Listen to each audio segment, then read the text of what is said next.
Hi hello மக்களே. இன்றைக்கி என்ன நடந்துச்சுன்னா, ஏசி வந்து க்ளீன் பண்ண வந்திருந்தாங்க சர்வீஸ் பண்ணுறதுக்கு. ஸோ என்னெல்லாம் பண்ணுறான்னு பாருங்கள். சரியான பயந்தாங்குழி எங்கள் வீட்டு பூனை. மற்ற பூனைங்க மோஸ்ட்லி எனக்கு தெரிஞ்சு நல்லா போல்டாக தைரியமாக இருக்கும். ஆனால் இவன் அப்படி கிடையாது.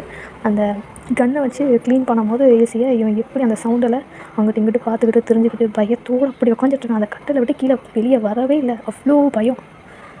அப்படி ஒரு பயத்தோடு இருந்தான். என் கேட்டு எனக்கு தெரிஞ்சு ரொம்ப பயந்தாங்குழி கேட்டு. ஏன்னா சின்ன வயசுலேருந்து நாங்கள் வந்து ரொம்பவே பயம் கொடுத்தணும். ஏதாவது அவன் பண்ணானா தூக்கி போட்டுருவேன் அப்படின்னா சும்மா பயம் கொடுத்தி சொல்கிறத வச்சு நான் சொல்லலை, சொன்னதை மட்டும் சொல்லலை.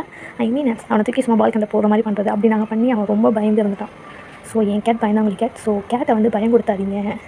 ரொம்ப பாசமாக அன்பாக ரொம்ப தடவை கொடுத்துக்கிட்டே இருந்து சின்னதெல்லாம் பார்த்துக்கிட்டிங்கன்னா உங்களுக்கு ரொம்பவே உங்கள் மேலே அவ்வளோ கேரிங்காக கேட் கண்டிப்பாக இருக்கும். அவ்வளோ லவ்வாக இருக்கும்.